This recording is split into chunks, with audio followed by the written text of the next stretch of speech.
Okay, class. In this video, we are going to study a new disease, nocturnal enuresis definition, or sometimes we call it bedwetting. Very commonly happens among kids.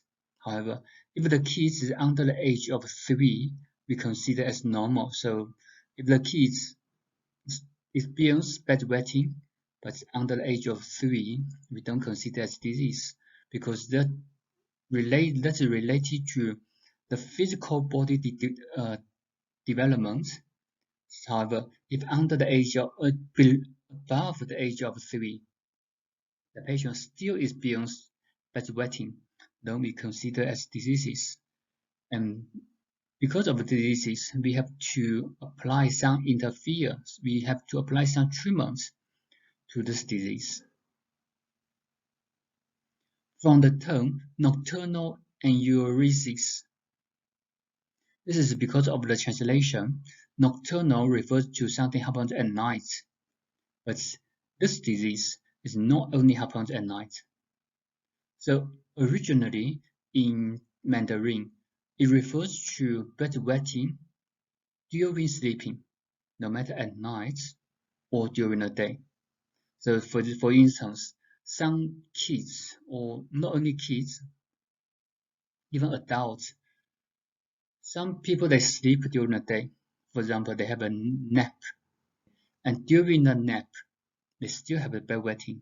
Then we also consider as a disease. You also can refer to the notes to the treatments in those notes, because the pathogenesis or the etiology is very similar.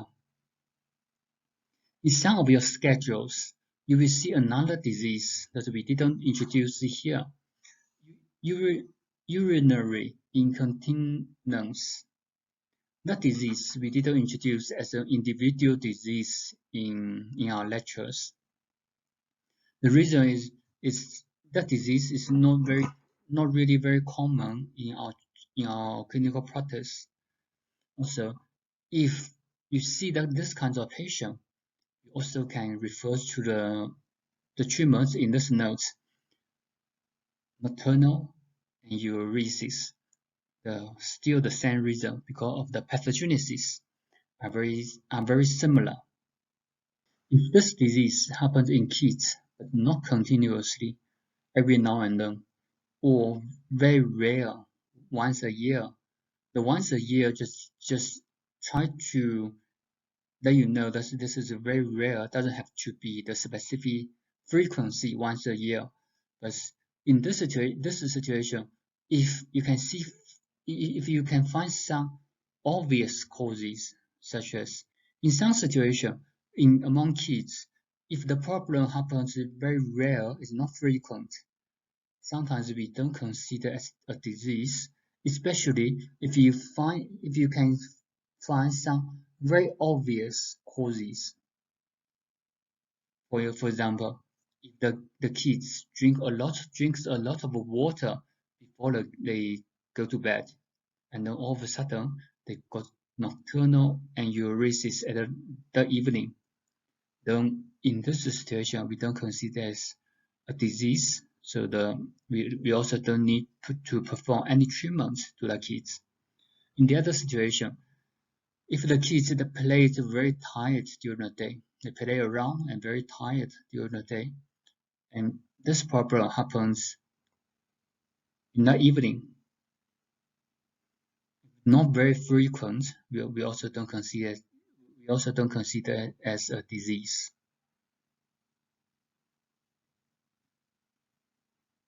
The nocturnal enuresis, it can happen once every day or even multiple times. But we refer to the situation. We refer to the situation that happens during sleeping. This is very similar to the night sweating. Night sweat is not sweat in the evening.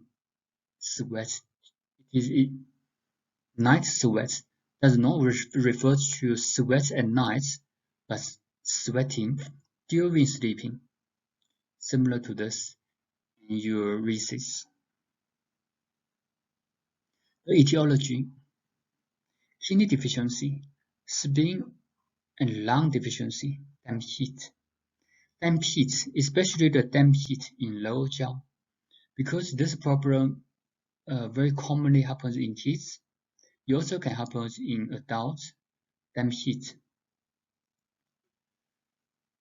It can be from the body constitution, which is genetic from the parents. It also can happen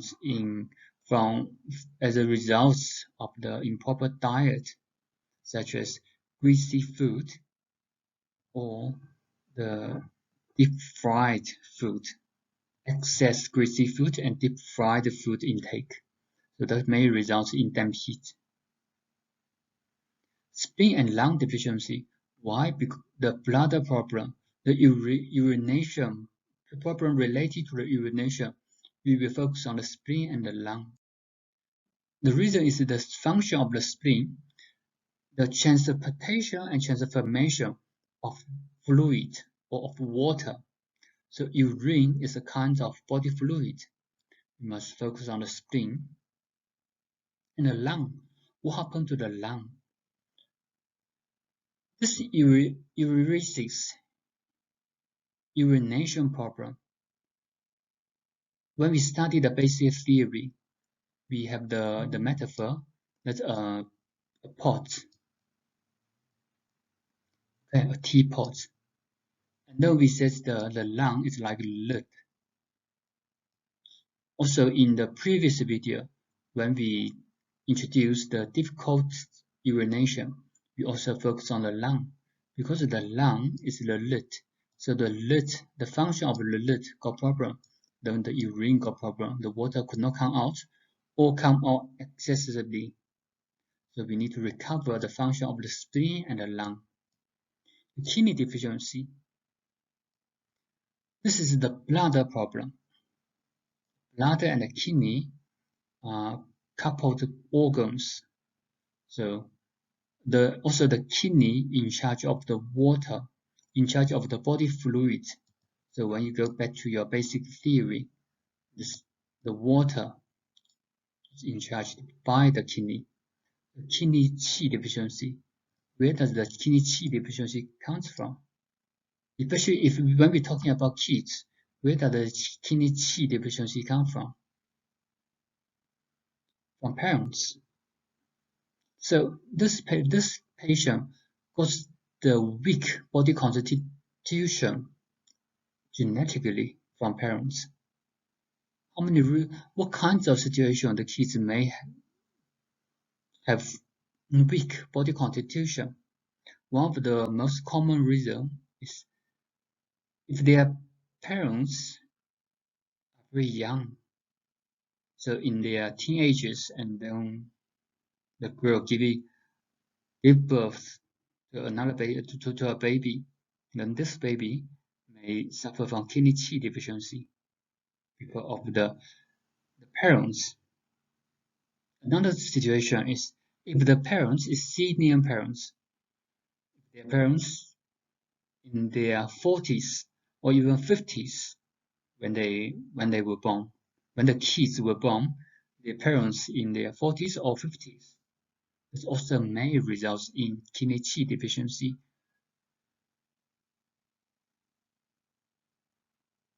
Also, very commonly, if their parents like in senior age, giving birth to kids, the kids sometimes is for example in girls, they may have some problems in menstruation, delayed menstruation, scanty blood.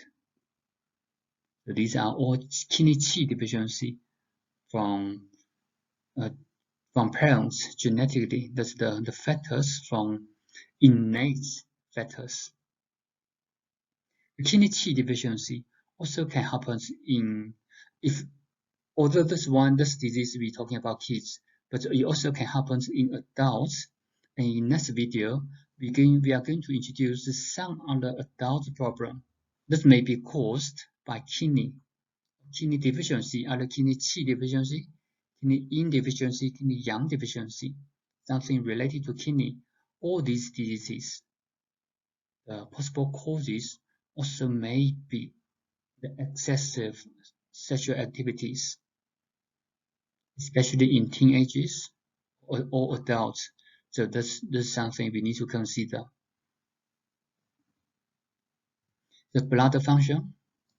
Anything can result in bladder function. Anything can result in the water metabolism. The pathways of the water, it may result in this. The symptoms: bedwetting, kidney qi deficiency, frequent urination. You see here it got cold lumps. It got kidney yang deficiency, tiredness, heaviness sensation, lung and spleen qi deficiency, reluctance to talk, loose stool, go to the spleen, fatigue, short of breath, go to the lung and qi deficiency, damp heat, scanty yellow smelly urine, itching in the genital area. Some patients also may tell you they feel moist in this area, so that's also from damp heat. Yellow coating, greasy coating. For deficiency, we're going to tonify qi and blood. We can use acupuncture and moxibustion. Reinforcing technique. Damp heat, we won't use moxibustion. The main points, we can focus on Rome meridian, the back transport points, front move points, the back through points. These points, because they are good at tonify because of the deficiency, so we can use, such as bladder 28, tonify, 膀胱枢, that's the bladder through points. So this can tonify the bladder directly. Rome meridian, especially Rome 3, Rome 4, these are the local points. The local points that are related to the bladder. Spleen 6, 3 in meridian connect together. Kidney, spleen, kidney, spleen. Rome 3 is the front move points of the bladder. So as you can see here, our treatments will focus on the bladder. The combination of Rome 3 and bladder 28. This is the principle of the combination of back transport points and front move points. So this can help to regulate the bladder function.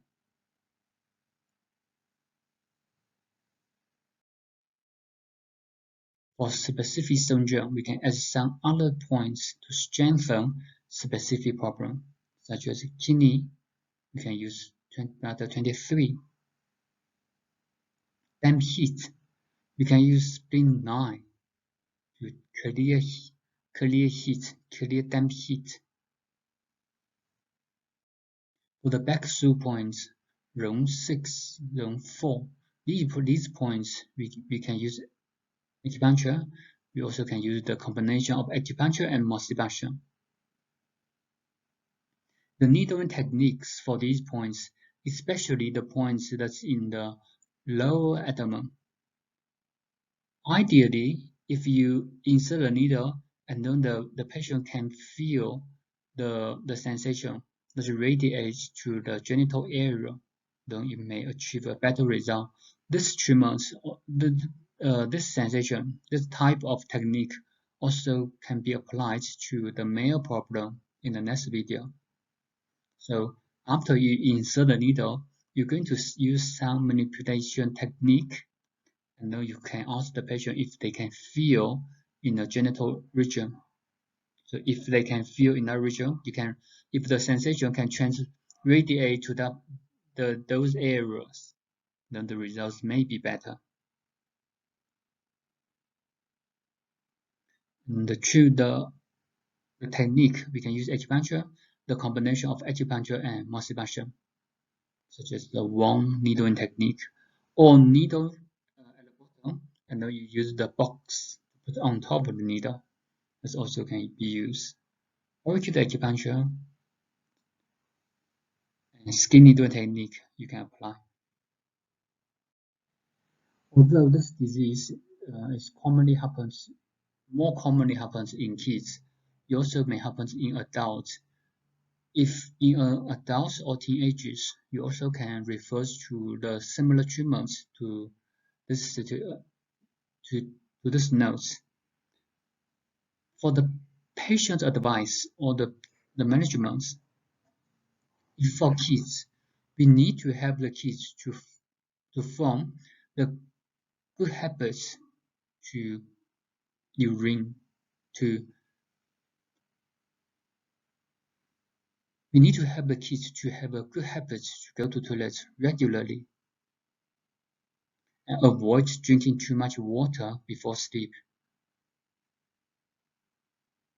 And this problem sometimes is quite sensitive and it's quite private, so we should be, especially when you consult with this kind of patient, we need to be careful of the privacy. Some patients or even some parents, which is not comfortable, and they just not comfortable to some kids or even some parents, they're just not comfortable to discuss in front of all others.